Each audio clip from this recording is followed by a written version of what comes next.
ಮತ್ತೆ ದೆಹಲಿಗೆ ಶಿಫ್ಟ್ ಆಯಿತು ಡಿಕೆಶಿ ಸರ್ಕಾರ. ದೆಹಲಿ ತಲುಪಿದ್ದಾರೆ ಸಿದ್ದರಾಮಯ್ಯ ಮತ್ತು ಡಿಕೆ ಶಿವಕುಮಾರ್.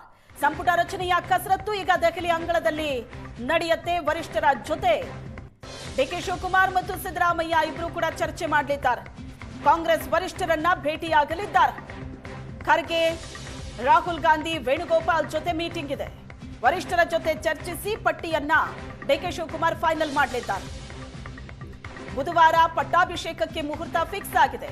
ಡಿಕೆ ಶಿವಕುಮಾರ್ ಅವರು ಮುಖ್ಯಮಂತ್ರಿಯಾಗಿ ಪ್ರಮಾಣ ವಚನ ಸ್ವೀಕರಿಸೋದರ ಜೊತೆಗೆ ಇನ್ನಿತರ ಸಚಿವರು ಯಾರ್ಯಾರು ಪ್ರಮಾಣ ವಚನ ಸ್ವೀಕರಿಸ್ತಾರೆ, ಎಷ್ಟು ಜನ ಪ್ರಮಾಣ ವಚನ ಸ್ವೀಕರಿಸ್ತಾರೆ, ಇದರ ಬಗ್ಗೆ ಇನ್ನಷ್ಟೇ ಮಾಹಿತಿ ಸಿಗಬೇಕು. ಒಂದು ಮಾಹಿತಿಯ ಪ್ರಕಾರ ಸುಮಾರು 9 ರಿಂದ 10 ಜನ ಶಾಸಕರು ಸಚಿವರಾಗಿ ಪ್ರಮಾಣ ವಚನ ಸ್ವೀಕರಿಸ್ತಾರೆ ಅಂತ. ಮೊದಲ ಹಂತದ ಪಟ್ಟಿಯಲ್ಲಿ 9 ರಿಂದ 10 ಜನ ಸಚಿವರು ಪ್ರಮಾಣ ವಚನ ಸ್ವೀಕರಿಸ್ತಾರೆ ಅಂತ. ಎರಡನೇ ಹಂತದ ಸಚಿವ ಸಂಪುಟ ಕಸರತ್ತು ರಾಜ್ಯಸಭೆ ಪರಿಷತ್ನ ಚುನಾವಣೆಯ ನಂತರ ನಡೆಯಲಿದೆ. ಈಗ ಮೊದಲ ಹಂತದಲ್ಲಿ ಒಂದು 10 ಹೆಸರನ್ನ ಹೈಕಮಾಂಡ್ ಫೈನಲ್ ಮಾಡುತ್ತೆ ಅಂತ ಹೇಳಲಾಗ್ತಾ ಇದೆ. ಈಗಾಗಲೇ ದೆಹಲಿ ತಲುಪಿದ್ದಾರೆ ಸಿದ್ದರಾಮಯ್ಯನವರು ಮತ್ತು ಡಿಕೆ ಶಿವಕುಮಾರ್. ಮಲ್ಲಿಕಾರ್ಜುನ್ ಖರ್ಗೆ, ರಾಹುಲ್ ಗಾಂಧಿ ಮತ್ತು ವೇಣುಗೋಪಾಲ್ ಜೊತೆ ಮೀಟಿಂಗ್ ಇದೆ. ಯಾರ್ಯಾರಿಗೆ ಸಚಿವ ಸ್ಥಾನ ಸಿಗತ್ತೆ, ಸಚಿವ ಸ್ಥಾನಕ್ಕಾಗಿ ಪೈಪೋಟಿ ಜೋರಾಗಿ ನಡೀತಾ ಇದೆ. ಸಚಿವಾಕಾಂಕ್ಷಿಗಳ ಪಟ್ಟಿ ಕೂಡ ಬಹಳ ದೊಡ್ಡದಿದೆ. ಹಿರಿತನದ ಆಧಾರದ ಮೇಲೆ ಸಮುದಾಯವಾರು ಈ ರೀತಿ ಯಾವ ರೀತಿ ಹೈಕಮಾಂಡ್ ಸಚಿವ ಸ್ಥಾನವನ್ನ ಹಂಚಿಕೆ ಮಾಡುತ್ತೆ ಅನ್ನೋದನ್ನ ನೋಡಬೇಕು.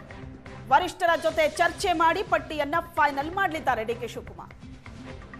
ಈ ಬಗ್ಗೆ ಹೆಚ್ಚಿನ ಡೀಟೇಲ್ಸ್ ಅನ್ನ ಕೊಡ್ತಾರೆ ನಮ್ಮ ದೆಹಲಿ ಪ್ರತಿನಿಧಿ ಮಂಜುನಾಥ್ ಸಂಪರ್ಕದಲ್ಲಿದ್ದಾರೆ.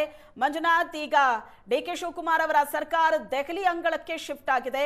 ಯಾರ್ಯಾರಿಗೆ ಸಚಿವ ಸ್ಥಾನ ಸಿಗತ್ತೆ ಈಗಿರುವಂತಹ ಬಹಳ ದೊಡ್ಡ ಪ್ರಶ್ನೆ ಇದು. ಇದಕ್ಕೆ ಉತ್ತರ ವಾಪಸ್ ಬರೋವಾಗ ತಗೊಂಡೇ ಬರ್ತಾರೆ ಡಿಕೆ ಶಿವಕುಮಾರ್ ಮತ್ತು ಸಿದ್ದರಾಮಯ್ಯನವರು. ಸೊ ಎಷ್ಟೆಷ್ಟೊತ್ತಿಗೆ ಯಾರ್ಯಾರ ಜೊತೆ ಮೀಟಿಂಗ್ ಇದೆ? ಶ್ವೇತಾ, ಇನ್ನು ಇದಕ್ಕೆ ಮೀಟಿಂಗ್ ಎಷ್ಟೊತ್ತಿಗೆ ಅನ್ನೋವಂಥದ್ದು ಇನ್ನೂ ಕೂಡ ಈ ತನಕ ನಿಗದಿ ಆಗಿಲ್ಲ. ಕಾರಣ ಇಷ್ಟೇ, ರಾಹುಲ್ ಗಾಂಧಿಯವರು ಸಂಜೆ 5 ಗಂಟೆ ಅಷ್ಟೊತ್ತಿಗೆ ದೆಹಲಿಯನ್ನು ತಲುಪಲಿದ್ದಾರೆ. ಅವ್ರಿಗೆ ಪೂರ್ವ ನಿಯೋಜಿತ ಕಾರ್ಯಕ್ರಮ ಇತ್ತು. ಅದರಲ್ಲಿ ಏನು ಇದಕ್ಕೆ ಹೋಗಿದ್ರು, ರಾಜಸ್ಥಾನದ ಕಾರ್ಯಕ್ರಮವೊಂದರಲ್ಲಿ ಅಲ್ಲಿಂದ ಭಾಗವಹಿಸಿ ಈಗ ಸಂಜೆ 5 ಗಂಟೆ ಹೊತ್ತಿಗೆ ಇಲ್ಲಿಗೆ ಬರುವಂಥ ಸಾಧ್ಯತೆ ಇದೆ. ಅದರ ಜೊತೆಗೆ ಕೆ ಸಿ ವೇಣುಗೋಪಾಲ್ ಅವರು ಕೂಡ ಅಷ್ಟೇ ಹೊತ್ತಿಗೆ ತಲುಪುವಂಥ ಸಾಧ್ಯತೆ ಇದೆ. ಇನ್ನು ಮಲ್ಲಿಕಾರ್ಜುನ್ ಖರ್ಗೆ ಅವರು ಕೂಡ ಹೆಚ್ಚು ಕಡಿಮೆ 3 ಗಂಟೆ 4 ಗಂಟೆಗೆ ತಲುಪುವಂಥ ಸಾಧ್ಯತೆ ಇದೆ. ಉಳಿದಿರುವಂಥದ್ದು ಸುರ್ಜೇವಾಲಾ ಅವರು, ಈ ಕರ್ನಾಟಕದ ಉಸ್ತುವಾರಿಗಳು. ಅವರು ಈಗ ಎಲ್ಲ ಶಾಸಕರು ಕೂಡ ಅವರನ್ನು ಮಾತನಾಡಿಸುವಂಥದ್ದು, ಹೋಗಿ ತಮ್ಮ ಬೇಡಿಕೆಯನ್ನು ಇಡುವಂಥದ್ದು, ಮನವಿ ಮಾಡುವಂಥ ಕೆಲಸ ಆಗ್ತಾ ಇರುವಂಥದ್ದು. ಈಗ ಎಲ್ಲರೂ ಕೂಡ ಬೆಳಿಗ್ಗೆಯಿಂದಲೂ ಕೂಡ ಅವರೆಲ್ಲರನ್ನೂ ಭೇಟಿ ಆಗ್ತಾ ಇದ್ದಾರೆ. ಅದಾದ ನಂತರ ಏನು ಆಗಬಹುದು ಅನ್ನುವಂಥದ್ದಕ್ಕೆ ಒಂದಷ್ಟು ಲೀಸ್ಟ್, ಅಂದರೆ ಈಗ ಡಿ ಕೆ ಶಿವಕುಮಾರ್ ಅವರು ನಿಯೋಜಿತ CM ಮತ್ತು ಹಂಗಾಮಿ CM ಯಾರಿದ್ದಾರೆ ಸಿದ್ದರಾಮಯ್ಯನವರು, ಅವರಿಬ್ಬರೂ ತರುವಂತಹ ಪಟ್ಟಿಯ ಜೊತೆಗೆ ಕೂತು ಚರ್ಚೆ ಆಗುತ್ತೆ. ಯಾರನ್ನ ಏನು ಮಾಡಬೇಕು ಅನ್ನುವಂಥದ್ದು. ಈ ತನಕ ಲಭ್ಯ ಆಗಿರೋ ಮಾಹಿತಿಯ ಪ್ರಕಾರ 60-40 ಅಂದರೆ 40 ಸೀನಿಯರ್ಗಳನ್ನು 60% ಇವರನ್ನು ತುಂಬುವಂಥ ಕೆಲಸ ಆಗುತ್ತೆ ಅನ್ನುವಂಥ ಮಾಹಿತಿಗಳು ಲಭ್ಯ ಆಗ್ತಾ ಇದೆ.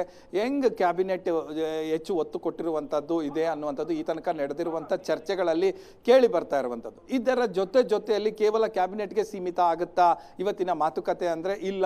ಯಾಕಂದರೆ KPCC ಅಧ್ಯಕ್ಷರಿಗೂ ಕೂಡ ಯಾರು ಏನು ಅನ್ನುವಂಥದ್ದು ಒಂದು ತೀರ್ಮಾನ ಆಗಬೇಕಾಗತ್ತೆ. ಅಧಿಕಾರ ತೆಗೆದುಕೊಳ್ಳುವುದು ಲೇಟ್ ಆಗ್ಬೋದು, ಅನೌನ್ಸ್ಮೆಂಟ್ ಲೇಟ್ ಆಗ್ಬೋದು.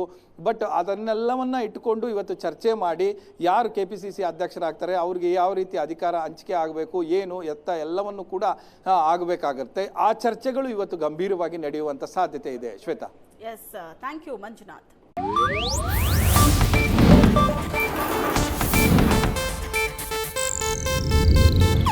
ಇದು ಏಷ್ಯಾನೆಟ್ ನ್ಯೂಸ್ ನೆಟ್ವರ್ಕ್ ಪ್ರಸ್ತುತಿ.